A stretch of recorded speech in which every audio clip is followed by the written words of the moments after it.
I titled today's Neville Goddard Conversation Mind Map, Remain in the Feeling Beyond Appearances. So when it comes to others showing up the way we imagine, it is important to acknowledge that it is what we feel as real in relation to them that determines how they appear. Because you could imagine anything about anyone, yet it is what you feel as real in relation to them, from the infinite possibilities of how they could appear to you, that determines how they appear to you. Just because we see the contents of eternity within our mind's eye, it doesn't mean we are feeling all of that as real to be experienced. It is what we feel as real in relation to what we imagine that appears. And now is where all the power is to simply accept what you would like to feel as real about others, and that is how they appear. So appearances, which this world is made up of, does not actually try to tell us what to feel as real or not. Nor can it change the feeling unless we imagine that reality works that way.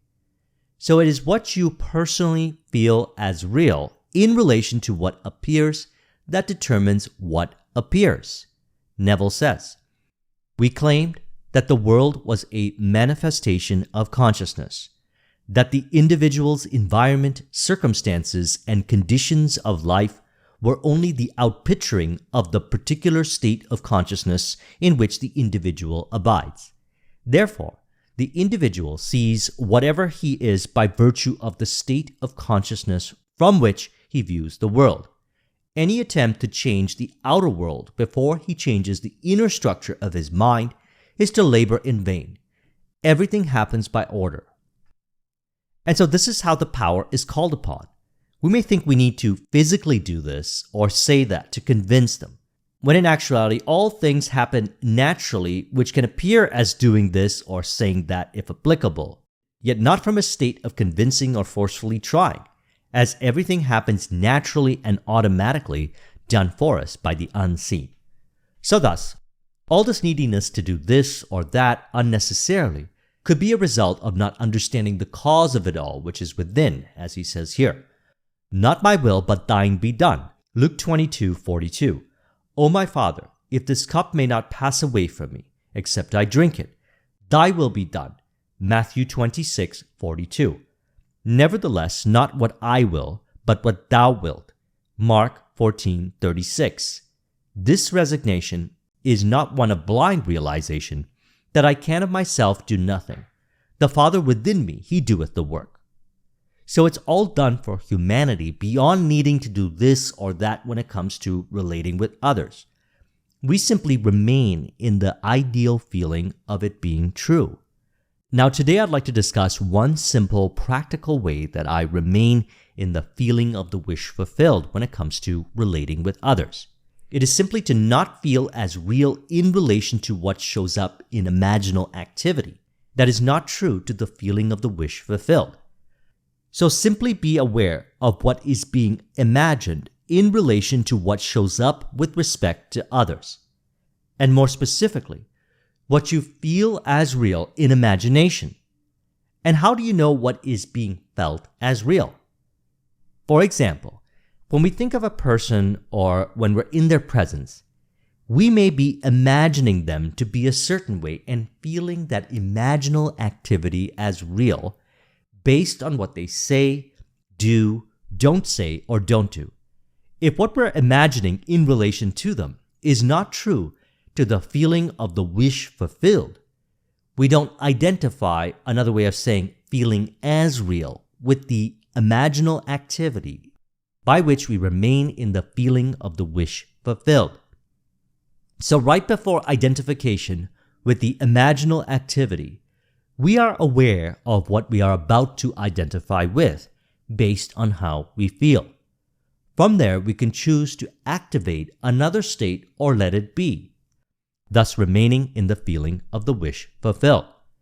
Now, this simple way of being allows us to remain in our ideal state of consciousness, which your natural way of being is your ideal state of consciousness, as you are already ideal now, and others appear that way to you.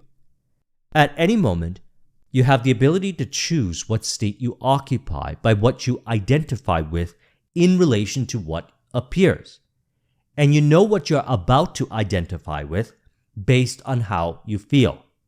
As you remain aware of the point as to where you could transition from state to state, you'll notice it becomes easier and easier to know what you are feeling as real in relation to what appears.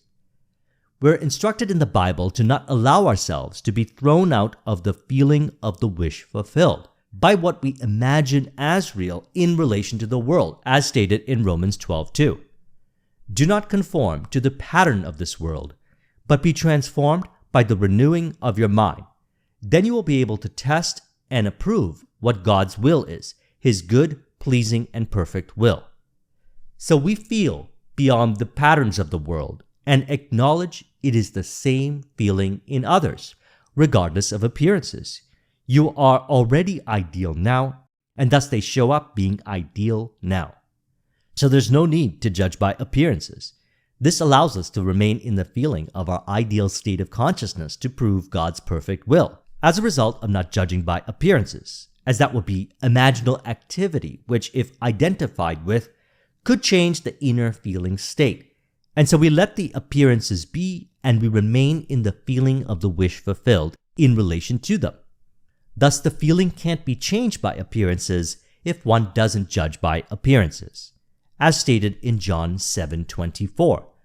Do not judge by appearances, but judge with right judgment, which means be aware and remain in the feeling of the wish fulfilled in relation to the appearances and allow God to do everything so it appears accordingly.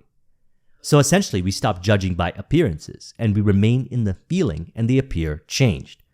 Wherever I go, I see it. They reflect the feeling. I remain in the feeling and they mirror the feeling. There is no need to judge by appearances in relation to what they say, do, or don't do. And as a result, we remain in the feeling of the wish fulfilled. What we feel as real is how we call upon the unseen to do everything from which all action or non-action, or more accurately put, the appearances of action or non-action happen naturally and automatically. The unseen is the animating power.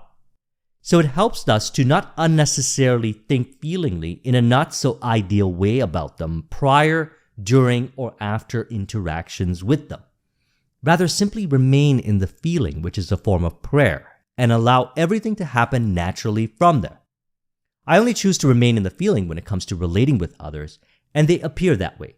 They have their own stories that reflect the feeling. For example, they may say, I feel this way around you, or I feel a certain way, and we share the feeling, or I am more aware now of how I feel around you, or something like that. And even then, I still don't judge by appearances to form dependency on needing them to say those things to me when they are around me. My gaze remains inward. It is what I feel as real in relation to them that is done for me, as stated in Joshua 1:3. Every place that the sole of your foot shall tread upon, that I have given unto you, as I said unto Moses. So you see, we're not trying to change anyone's mind. I have no interest in doing that. That would be needing from appearances. The Father within doeth the work. We only remain in the feeling, and that's our only act. Unnecessary suffering ceases thus from trying to control, where a person thinks they need to manipulate the world of appearances in order to feel this or that, which is certainly not the power we're speaking of. Our feeling is unconditional and thus in loving harmony with the world of appearances, because to desire a state is to already have it beyond the world of appearances, as he says here. The spiritual self speaks to the natural self through the language of desire. The key to progress in life and to fulfillment of dreams lies in ready obedience to its voice. Unhesitating obedience to its voice is an immediate assumption of the wish fulfilled. To desire a state is to have it. So to desire a state is to already have it. Suffering thus in this regard is the result of not acknowledging that the desire is already fulfilled. By accepting that the desires are fulfilled beyond judgment of appearances, we remain in our ideal state of consciousness, which is our true nature, from which all we desire is automatically added onto us. So the easiest way to apply this is whenever you have a desire, we accept it as already fulfilled. Thank you. This allows us to remain in our ideal state of consciousness as we release any temptation to judge by appearances, which as a result, we remain in our ideal state of consciousness. And so when it comes to others, they show up and reflect our state as people appear in correspondence to what we feel as real within. So to be even more precise on remaining in the feeling, let's look at this quote here. He says, "You and I move from state to state, either deliberately, by knowing what we are doing, or unintentionally, by falling into a state as we read the headlines of the paper, listen to the radio, or watch the TV tonight. And although you may know none of the facts, if you accept what is being said, you will fall into a state and buy things you don't need." So the way I look at this world is full of information. We can also call it the world of information.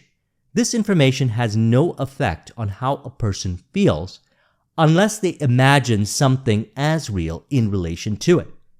So be aware of what is being imagined as real in relation to information. For example, there's a lot of information on what reality is and how it works. Ultimately, it is what is felt as real in relation to this information that determines how reality works for us. Thus, information that appears could not truly cause a person to not think for themselves, as the cause for a person not thinking for themselves in relation to information is within, as there's only one cause. Thus, it's not the information. It is what we feel as real in relation to the information that can change what we feel as real. So simply put, you did, you do, and always will have for eternity all the power now to choose what you feel as real. I get this question a lot about information. None of it has any effect on what you feel as real unless you imagine something in relation to the information and feel it as real. Only you can change your inner feeling. Neville says, "And now we have come to the help that many of you have asked for today. Those who were not here on Sunday, let me remind you, it is a very simple technique. As I told you on Sunday, anytime that you exercise your imagination and do it lovingly on behalf of another, you are mediating God to them. So we sit quietly and we simply become imitators of our Father. And He called the world into being by being the thing He would call. And so we sit and we listen as though we heard someone congratulating us on having found what we seek.